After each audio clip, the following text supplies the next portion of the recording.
Think you need a Chinese bakery to get big, beautiful, puffy bao like this? Think again. I'm going to teach you how to make the easiest one that anyone can make at home. Stick around.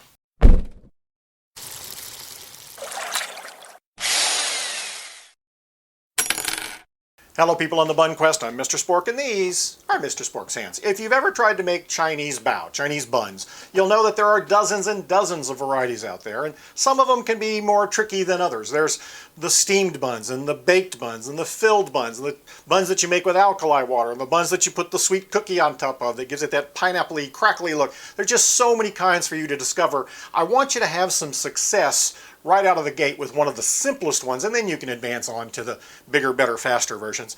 The kind I'm going to make is called Gua Bao, which translates to cut bun, and it's because of the shape. A lot of people think of it as the sandwich shape that opens up, and then you put your stuffings in there after the fact. You don't try to stuff them before you bake them. That's one of those advanced techniques. So Gua Bao is what we're going to make today. It's super simple. Anybody can make this, but as always, I'm going to tell you, you need to use a scale if you want to reproduce results, and that's what I'm doing here. I've got 300 grams of all-purpose flour already measured out. This may vary just a little bit depending on your local flour source, but start with 300 and you can add a few grams either direction after you've made a few batches. I got just about everything else I need on the bench here. Don't worry about the exact measurements because the recipe is already up on my totally ad-free blog. Click on that link up there, it'll take you to it. I've got 5 grams of ordinary fine sea salt. I've got 15 grams of white sugar. I got 4 grams of dry yeast. It can be active dry or instant yeast, either one will work fine. And I've got 3 grams of baking powder. Now what I'm going to do, kind of strangely, before I do anything, I'm going to take a couple spoonfuls of my 300 grams of flour and I'm going to set that over on the side. I'll show you where that's going in a second. Into this we go with the salt, we go with the sugar, we go with the baking powder, and the yeast is going to go into the milk. I've got 200 milliliters, that's about 210 grams of milk, because milk is a little denser than water. But before I put anything in there, I want to get it up to temperature. The microwave is the way to do that. After a couple 20-second bursts in the microwave, we're down 120 degrees. That's just about right. What I'm going to do is take that reserved flour, put it into the warm milk, and give it a good whisk. There are more advanced methods. You see it in Japanese milk bread and some of the other buns. They make a tangzong, which is basically they cook together the milk and some of the flour to make a paste. And while that's great, and you can certainly do that here, I get pretty much the texture I want, which is basically the heating of the flour and the milk together by just doing it this way without having to go all the way to make a paste. And so now another quick check to make sure we're under 115. 113.8 is great. The yeast will be happy there. In goes the yeast. Give that a good whisk. And then we're going to walk away until that yeast fully activates, assuming I can keep the cats from crashing into it. That's what you hear in the background. I'll be back when that gets nice and foamy. While that yeast is waking up, this is a good time to mention that just about any fresh herb you've got will work great in here. For me, when I'm making Chinese buns, that answer is chives. It's a beautiful, delicate flavor. And in a steamed bun, that steam is going to carry that flavor through the whole bun beautifully. So let's go grab some fresh chives out of the garden. And obviously that's not going to work this time of year, so let's go to the herb closet. Here we are in the herb closet. Middle of winter, I can still get a fabulous crop. I always cut them right down at the very bottom because they're going to regrow better. If it tells you anything, I cut these chives literally 10 days ago. All this growth is 10 days worth. I'm working on another video for the herb closet, so stay tuned for that. This was just a little bit of a preview. Let's get back to the buns. I'm just going to scissor these right into the dry ingredients. They will do perfectly well there. And now with that yeast nice and foamy, we can get the scale out of the way. You want to just check it, see it's doing really, really well. That is active yeast all the way. In we go. And I'm just going to stir these to combine the wet and the dry. And once I get them combined, I'm just going to walk away for 5 minutes and let that flour fully hydrate. So after a few minutes, I'm going to put just a little bit of oil. That's about 15 grams of peanut oil in there. I've actually got some more peanut oil over here that we're going to use in the forming. But now it's just a matter of giving it some kneading action. Don't add more flour, just keep kneading. It will work out. Trust the ratio. If you add more flour, you're changing the ratio. That usually never ends well. So let's get to kneading.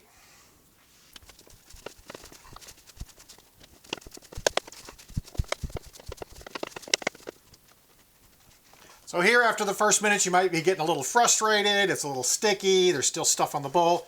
Don't worry about it. Just keep going. Keep working the gluten in that flour.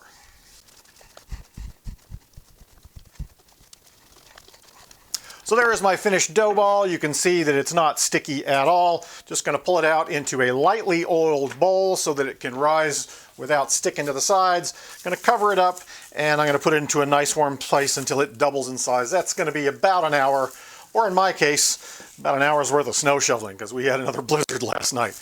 After about an hour, you can see that we've doubled in size. The way to make sure you're ready is when you push down into it and it leaves the indentation, you're ready to go. So let's pull this out of the bowl. I'm going to put just a spoonful of cornstarch over here on the side so I can dip my fingers into it if I really need to. All I'm going to do is punch it down, and I want to get it into 8 equal portions. You don't have to be super precise because steam is fairly democratic in the production of buns. And I'm going to roll each one into a nice tight little ball. Just to show you what I'm doing with each dough ball, kind of a rough pile of dough. It's got little scraps that I've cut to make them sort of even. And I'm just gathering them in on themselves. Turn it over, roll it under a cupped hand on an area that doesn't have any cornstarch on it. And that surface tension will make you a nice little round ball. Do that for all 8. As I finish my last one here, tighten up that surface.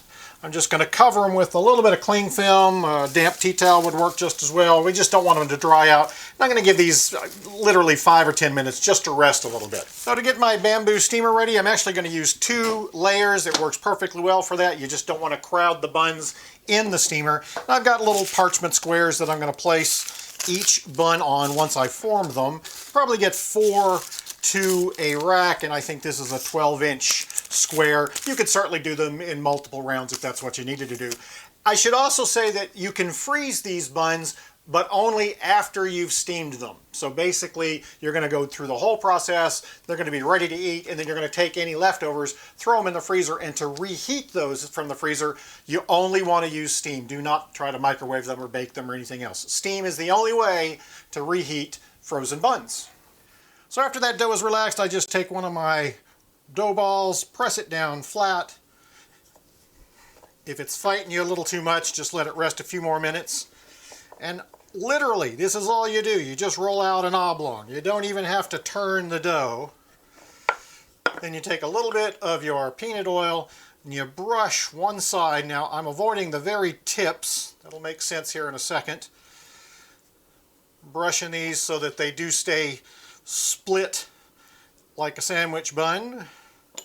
And then I take my 2 ends, and on that unoiled bit I give it a really strong pinch right there on the tip and over onto one of my parchment squares. Do that for all of them. I'm going to finish off my last one here and let them proof for about another hour until they're double in size in a nice warm space. Might even give me time to clean the bench so the cats don't track cornstarch everywhere. After another hour of fighting the snow piles outside, I'm going to give you a last look at the bao. You can see they're doing great, nice and puffy.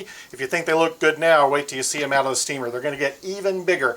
I say a last look here because one of the things you don't want to do is pull the lid off too soon. I'm going to steam these for a good solid 10-12 minutes over a nice strong boil, and then I'm going to leave the lid on without even peeking one time, and that way they won't collapse back down. Also, if you're using a steamer that isn't a bamboo steamer, make sure that if it's a rigid lid, a glass or a metal lid, that you put a tea towel under it, because you don't want the drips from the condensation landing back down on your beautiful puffy bao. It's kind of like meteors hitting the surface of the moon. You don't want that to happen. Use a bamboo steamer, you won't have the problem, or like I say, just put a tea towel underneath the lid to catch those drips. I'm in the mandatory waiting period while the buns cross the finish line over here in the steamer, but you're probably wondering, hey, how do you eat these? How do you fill them and stuff them and top them, and what do you do with them once you got them cooked? I think they're delicious straight out of the steamer, especially with that chive in there, but a lot of times I'll just pull one out and drizzle a little bit of honey on it. That's fabulous. If you're going to stuff them, I suggest you make a couple quick pickles. I've got a few made up here. I've also discovered that my 60-second American coleslaw works really darn well on these. That recipe is out on my channel if you need to see it. Some people will go and grab hoisin sauce. I think hoisin's a little too salty to use as a barbecue sauce straight on the bun, but some people do it. Plum sauce is really good on them. But if you want to stuff them with some kind of meat, I think pork is your answer. And what I've got here is my maple, mandarin, and 5-spice braised pork. The recipe is so ridiculously simple. It's not really even worth making a video. I'll do it if you guys want me to, but the recipe's out on my website. All you do is mix up a bunch of liquid, put your pork joint into a pot with water halfway up, that's braising, and cook it until it falls apart, until you can cut it with a spoon. It's that simple. But again, go check that recipe out. Let me know if you need more details there. I think it's time for a reveal on these buns. Here we go. Oh, how's that? How's that for some beautiful, big, puffy buns? I think those are just about as good a batch as I've ever made. And by waiting a little bit, you can see that they're kind of set. They're not going to collapse on you. And if we oiled them properly, get past that tip, and they open up like a sandwich perfectly. Let's make one up real quick, because I've been shoveling a lot of snow today. Couple cucumbers. That, like I say, that's cucumber, Korean chili, few drops of rice wine vinegar, I think a little bit of sugar and salt in there. And now let's get a nice piece of pork. This stuff just falls apart. It's going to take you 3 or 4 hours, or you could even do it in the pressure cooker if you wanted. It's going to take some time, but once a pork shoulder falls apart, it is pure deliciousness. I think, is that everything? I think this is about as good as it gets for a homemade bao. If you don't have a Chinese restaurant near you that's making them, trust me, you can make these at home. I do appreciate you liking and thumbs upping and tweety spacing. Hit that subscribe button if you can. Watch those ads if you can. That helps me keep in hoisin and pork and lets me keep doing this for you guys. As always, I appreciate you watching. Until next time, I'm Mr. Spork. These are Mr. Spork's hands, and I'm probably going to eat 4 of those after all the snow I've shoveled today. Cheers.